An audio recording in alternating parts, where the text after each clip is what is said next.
Assalamualaikum warahmatullahi wabarakatuh. Berjumpa lagi dengan saya ya. Nah, kali ini ya teman-teman ya, akan saya jawab pertanyaan dari teman-teman yang ada di kolom komentar video saya. Semoga saja jawaban ini bermanfaat buat teman-teman ya, bisa memotivasi teman-teman untuk tetap semangat dalam menghadapi gangguan asam lambung yang sudah disertai dengan kecemasan. Tenang saja teman-teman, saya yakin teman-teman akan sembuh kok ya. Nah, apa yang saya bagikan ini adalah yang murni berdasarkan pengalaman pribadi saya. Jadi, saya sampaikan lagi ke teman-teman, saya bukan dokter, bukan ahli medis, bukan ahli obat-obatan, bukan ahli hipnoterapi, dan bukan juga ahli herbal-herbalan gitu ya teman-teman. Saya hanya orang yang pernah menderita gangguan ini. Saya bagikan sesuai dengan pengalaman pribadi saya. Ya, langsung saja untuk menyingkat durasinya ya. Ini dari akunnya siapa ya? Samsul. Assalamualaikum Mas. Waalaikumsalam. Saya mau tanya, sekarang kaki saya terasa panas dari lutut ke jari. Apakah itu efek asam lambung dari lutut sampai ke jari-jari gitu ya. Nah, gini ya teman-teman ya. Jadi untuk menderita gangguan asam lambung ini kan biasanya itu kan jarang bergerak ya, sering rebahan gitu ya. Karena biasanya kalau mau aktivitas, mau gerak-gerak, mau bergerak gitu itu kan kita sudah kepikiran yang macam-macam lah, takut jatuh, takut dan lain-lain, takut apa ngos-ngosan dan lain-lain gitu ya. Nah, ini menyebabkan peredaran darah itu nggak lancar ya. Dari situlah ya biasanya ada efeknya gitu. Karena kalau misalkan kita jarang bergerak itu juga kan biasanya waktu kita normal pun kita merasa nggak nyaman gitu ya di apa lutut atau di jari-jari. Nah, karena kita mengalami gangguan asam lambung gitu ya. Jadi kalau yang terasa itu ya kayak seperti panas, kayak ya nggak nyaman, ya kadang gitu juga kebas gitu ya teman-teman. Kadang terasa dingin gitu ya, kadang di telapak kaki juga keringetan. Nah itu seperti itu ya teman-teman ya. Jadi kalau apakah ada hubungannya dengan gangguan asam lambung? Ya menurut saya ya adalah walaupun sedikit ya teman-teman ya. Tapi nggak usah khawatir ya, teman-teman nggak usah takut ya. Nanti juga akan sembuh ya, teman-teman latih untuk aktivitas walaupun masih terbatas ya. Oke, langsung lagi dari akunnya siapa ini? Nia Kurnia. Kak,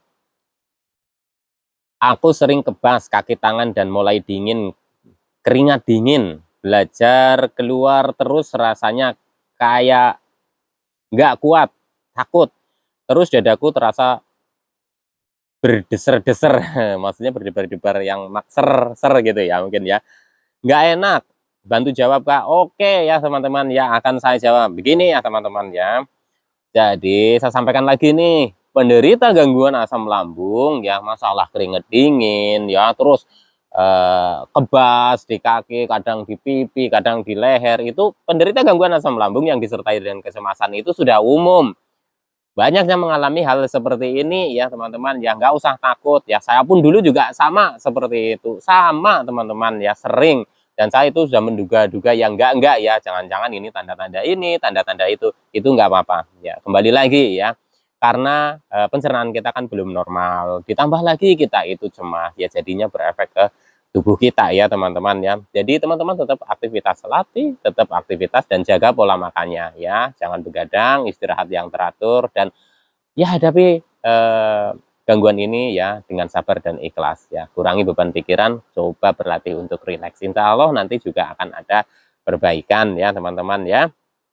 Oke, langsung lagi dari akunnya nih. Azizatur. Assalamualaikum Mas. Waalaikumsalam. Kok saya yang nggak hilang-hilang keliengan kayak mau jatuh yang nggak hilang-hilang dan selalu berpikir negatif pada suami. Gimana cara mengatasinya, Mas? Mohon bantu dijawab. Oke, saya jawab ya. Pertama, hilangkan dulu pikiran negatif kepada suami. Fokus kepada penyembuhan diri sendiri dulu, ya. Karena kalau kita itu banyak beban pikiran, banyak yang dipikirkan, apalagi pikiran-pikiran yang negatif, nanti keliengannya itu nggak hilang-hilang ya teman-teman. Kenapa saya bilang seperti itu? Karena kalau kita mau beraktivitas, mau jalan, kita sudah pikirannya udah kemana, ke sini, ke sana, ke situ, mikirin ini, mikirin sana, mikirin situ, ya keliengan terus ya teman-teman ya. Karena energi kita juga jadinya drop gitu ya teman-teman. Ini kok blur. Aduh, kok blur gambarnya teman-teman. Oke.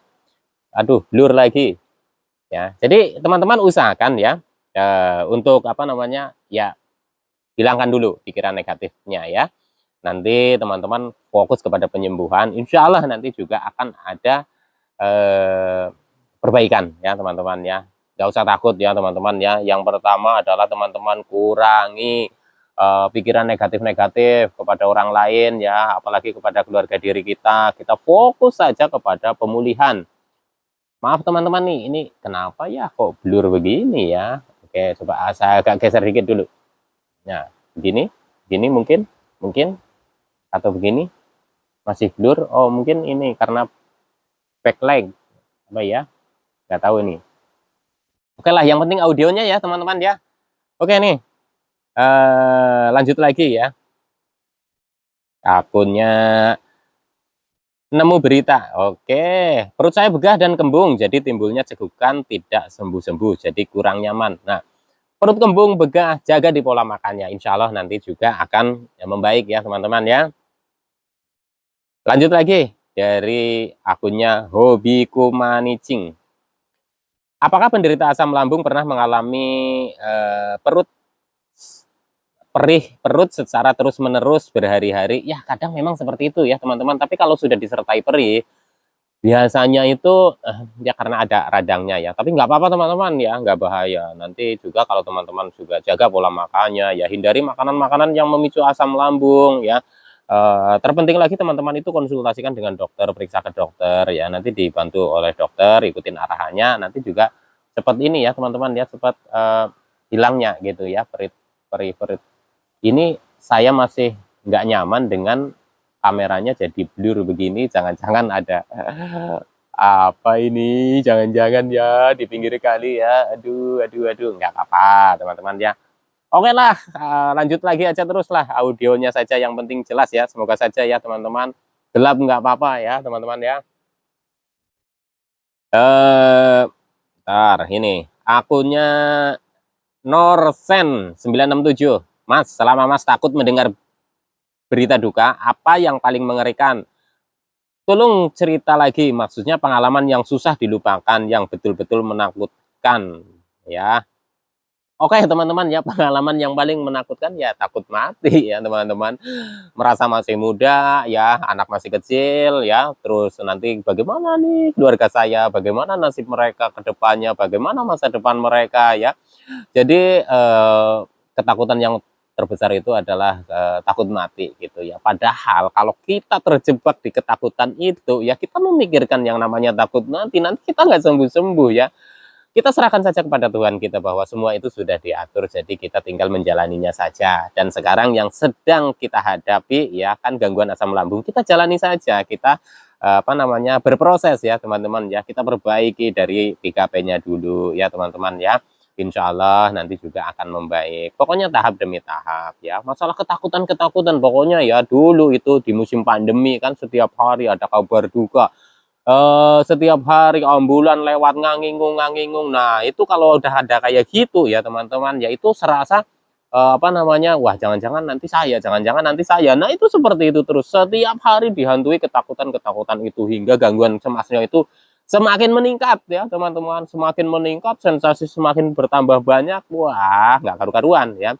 Jadi mulai sekarang ketika teman-teman itu masih mengalami yang rasa takut mati, takut gila, takut stroke, takut apa namanya hilang ingatan dan lain-lain gitu ya, mulai sekarang hilangkan sedikit demi sedikit, karena kalau teman-teman terjebak di situ nanti teman-teman nggak sembuh-sembuh ya. Berpikir positif saja, gangguan ini bisa sembuh dan saya yakin bisa sembuh. Jadi teman-teman tetap konsistenkan 3P-nya ya, pola makan, pola hidup, dan pola pikirnya. Pokoknya selalu kita apa namanya belajar berpikir positif bahwa gangguan ini nanti kalau kita sudah sembuh, kita hadapi ya. Karena dalam proses menghadapi gangguan ini kita banyak apa namanya banyak mendapatkan hikmahnya. Nah, dari situlah ya teman-teman, nanti setelah kita sembuh ya pasti kita akan menjadi lebih baik ya, karena kita jadi perhatian sama diri kita sendiri ya, kita juga tidak gerasa gerusu, kita bisa apa namanya menjaga pola makan kita ya, kita intinya lebih apa namanya kesehatan itu lebih gini ya teman-teman, lebih berhati-hati ya, tidak sembarangan kayak gitu ya teman-teman ya. Jadi untuk teman-teman nggak usah khawatir ya masalah kayak ketakutan ini, ketakutan itu, ketakutan ini, ketakutan itu ya. Nanti juga akan berangsur membaik dengan sendirinya. Yang penting teman-teman itu ada kemauan ya untuk lepas dari ini, ketakutan-ketakutan ini. Jadi ada kemauan dengan cara seperti apa?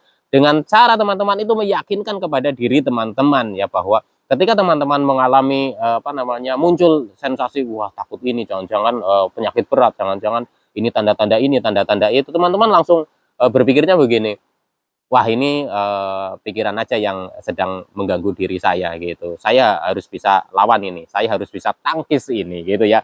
Supaya apa? Supaya teman-teman lebih cepat membaiknya, lebih sehatnya cepat gitu ya teman-teman. Saya dulu lama karena terjebak di situ ya teman-teman ya. Oke, lanjut lagi. Dari akunnya siapa ini? Siapa ya? Ini akunnya siapa lagi? User user apa ini nggak ada tulisannya, agak susah, user lah gitu ya.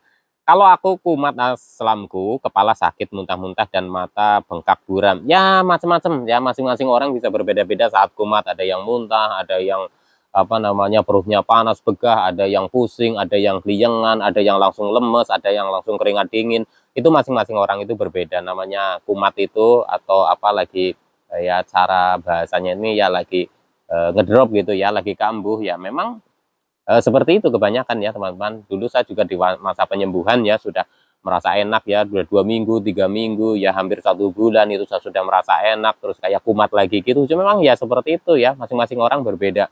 Tapi nggak usah khawatir ya teman-teman, teman-teman tinggal amati saja pemicunya ya. Biasanya dari pola makan kita yang mungkin ya sudah tidak teratur lagi ya. 3P-nya itu sudah mulai kendor lagi, itu biasanya seperti itu ya teman-teman ya. Jadi teman-teman coba perhatikan itu gitu ya.